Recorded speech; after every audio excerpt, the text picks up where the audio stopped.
तो for example एक नई जंग शुरू होने वाली है या कंपटीशन आप कह सकते हैं फॉर द करें अमेरिका के साथ।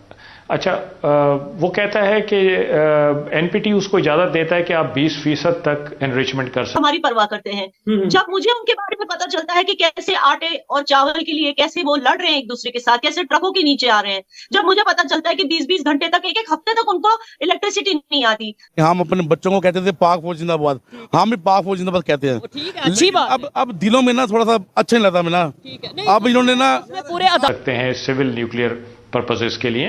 और ईरान ने JCPOA जब साइन किया था 2015 में तो 3.67% पे वो राजी हो गया। कि ऑडियंस हमारे देश में, हमारे मुल्क में, हमारी सियासत में इतना इंटरेस्ट लेती है, तो मैं एक आपको चल रहा है to dominate the North Pole का रीजन। भारत के पास कोई एक्सेस नहीं है। अब भारत को मिल जाएगा एक्सेस अगर भारत अपनी रिसर्च। सारे को नहीं कह सकते पूरे। देखिए, आपने कारगिल घुमाया, हमने आपकी सपोर्ट की। आपने 71 में पतलूने उतारी, हमने आपकी सपोर्ट की। आपने 1 इंच कोई जमीन फतह की हो दिखाएं, आपने जमीन गवाई। हम स्ट्रेटेजिक डेवलपमेंट देखिए, अगर भारत 2 साल पहले की बात करता हूँ, अगर भारत के 2 पानी के जहाज जा रहे हैं कहीं, वो बेसिकली भल्लाल देव का फादर जैसे बात करता है। ये ऑपोजिशन वाले जो है ये इसी तरह से जो भी डेवलपमेंट को या आपकी सपोर्ट की, लेकिन हमारे पेड़ पे तो टांगे ना मारो ना यार। बताया गया हम 4 की 4 जंगें जीत कहाँ जगह जीत के छोड़े यार।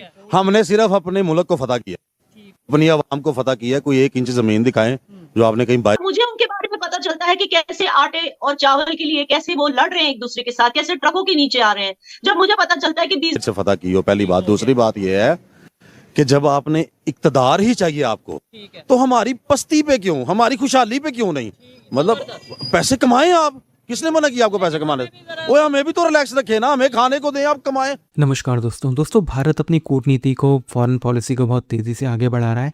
एक तरफ जहां अजीत डोभाल सर जो हैं वो सऊदी अरेबिया में हैं और वहां पे वो डिफेंस पैक कर रहे हैं सऊदी अरेबिया के साथ, और ये देख रहे हैं कि क्या पॉसिबिलिटीज़ भारत के लिए वहाँ हो सकती है। साथ ही साथ ईरान के युद्ध में जो समस्याएं हो रही हैं, जिस तरह से वहाँ के ऑयल टैंकर लाने में दिक्कत हुई है, और अभी जिस तरह से पहले भारत के ऑयल टैंकर पे हमला हो गया था, वो सारी चीज़ें बिल्कुल क्लियरली हैं कि भारत जो है बहुत सीरियसली सारे मैटर को सॉल्व कर रहा है। जैसे देखिए, पाकिस्तानी पूरी तरह से शॉक्ड हैं।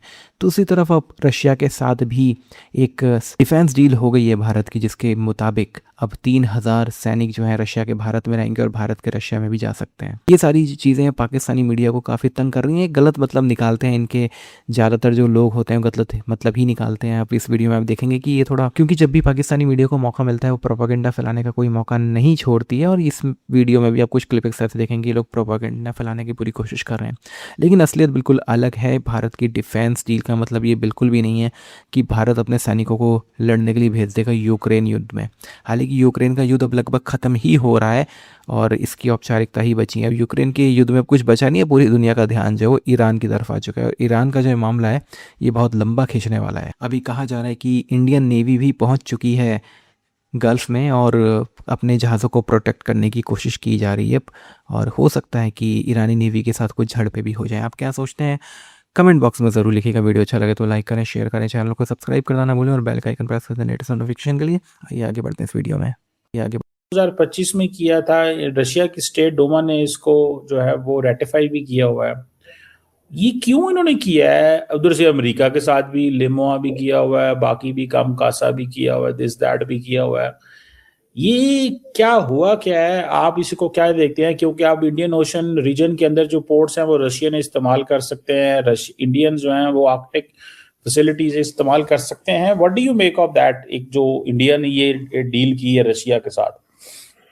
देखिए,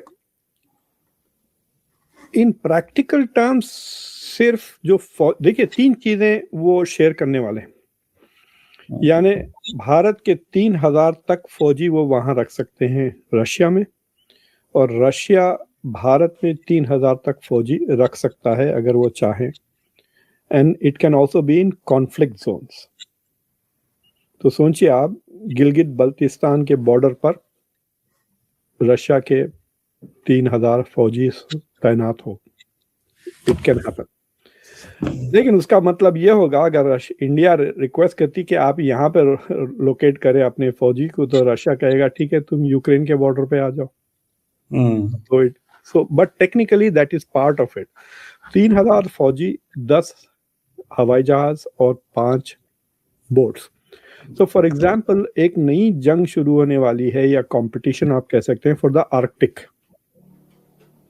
आर्कटिक का जो चाइना, रशिया, अमेरिका और यूरोप के बीच में जो मुकाबला चल रहा है to dominate the North Pole का रीजन, भारत के पास कोई एक्सेस नहीं है.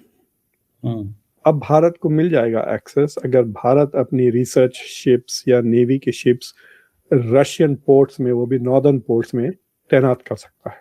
If India wants access, so they will have that. So India के लिए it's a major strategic development.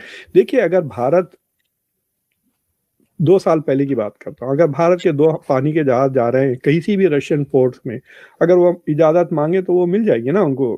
Russia is not going to object कि ठीक है आपके 2 रुके, 3 रुके, 5, तो 5 तक. So but now India can formally have a base. और ये तीनों लेवल पे है, मिलिट्री, नेवी और एयरफोर्स. ऑल 3 डोमेन्स में दे हैव दिस अरेंजमेंट कि they can have these things in that thing. So it is a big development from that point of view. लेकिन अब इसे it is also a signal to America, it is also a signal to audience हमारे देश में, हमारे मुल्क में, हमारी सियासत में इतना इंटरेस्ट लेती है.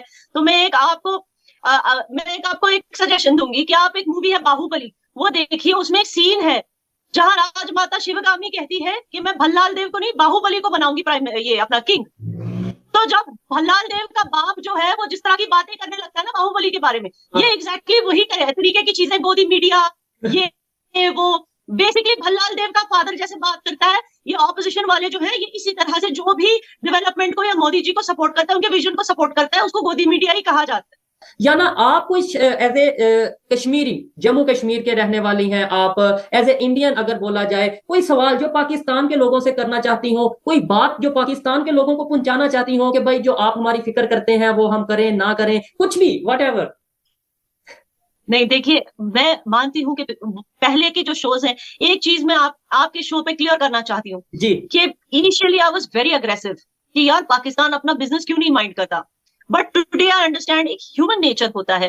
एक ना वो, क्योंकि रियासत 2 हिस्सों में बढ़ चुकी है, तो जाहिर सी बात है कि वहां के लोग हमारी परवाह करते हैं. जब मुझे उनके बारे में पता चलता है कि कैसे आटे और चावल के लिए कैसे वो लड़ रहे हैं एक दूसरे के साथ, कैसे ट्रकों के नीचे आ रहे हैं, जब मुझे पता चलता है कि 20-20 घंटे तक, एक हफ्ते तक उनको इलेक्ट्रिसिटी नहीं आती, जब मुझे पता चलता है कि सर्दी में कैसे वो सिकुड़ते रहते हैं लेकिन अपने पॉलिटिकल राइट्स के लिए वो प्रोटेस्ट करते रहते हैं गिलगिट बाल्टिस्तान, स्कार्दू, इन सब एरियाज में, जब मुझे सब पता चलता है, मुझे खुद इतना बुरा लगता है कि तब मुझे समझ आता है कि इनको भी तो वैसे ही हमारे लिए फीलिंग्स होती होंगी. और ये इनकी गलती नहीं है कि इनको गलत बताया जाता है कि जम्मू कश्मीर में ये होता है, वो जुल्म होता है, इनको गलत बताया जाता है और ये इनकी गलती नहीं है. बिल्कुल. मैं देखने वालों को भी ये कहना चाहूंगा कि कुछ लोगों को ऐसा लगता है कि शायद पाकिस्तान के लोग नफरत करते हैं, पाकिस्तान साइड कश्मीर के लोग इंडिया से नफरत करते हैं. ऐसा नहीं है. हम तो कभी इंडिया नहीं आए, हम तो कभी इंडिया साइड कश्मीर नहीं गए. हम जो पाकिस्तान की मीडिया, मेन स्ट्रीम मीडिया, में किसी चैनल का नाम नहीं लूंगा, लेकिन जो भी बड़े बड़े चैनल है हमें जो वो दिखाएंगे हम तो वही मानेंगे. और कुछ लोग जो थोड़ी बहुत नॉलेज रखते हैं, माइंड रखते हैं, वो इंटरनेट पे जाते हैं और देखते हैं क्या डेवलपमेंट हो रही है. या ना मुझे ये बताएं, 2 इंटरेस्टिंग से सवाल हैं. एक ये कि जो हिंदू कम्युनिटी है वो कश्मीर में सुनने में आता है, जो हमें बताया जाता है तेजी से माइग्रेट कर रहे हैं, कश्मीर में आके अपनी रहाइश बना रहे हैं, यहाँ अपनी आबादी को बढ़ा रहे हैं. एक तो ये चीज पे हम बात करेंगे. सेकेंडली, मैंने सुना है कि वहां पर इंडिया साइड कश्मीर में, इवन पूरे इंडिया में आपको गेहूं फ्री मिलते हैं या बहुत कम प्राइस पे मिलते हैं, आपको इसके अलावा राशन फ्री मिलता है. उसके बारे में थोड़ा एक्सप्लेन करिएगा ताकि हमारे लोगों को भी पता चले कि भाई इसे कहते हैं डेवलपमेंट, जिसे हम मकबूजा, जिसे जुल्म वाला या ये चीज कहते हैं, वहां पे क्या हो रहा है. जी, आपने बहुत सारे सवाल एक साथ पूछ लिया. आपका फर्स्ट सवाल क्या था? आप पहले यही बता दें.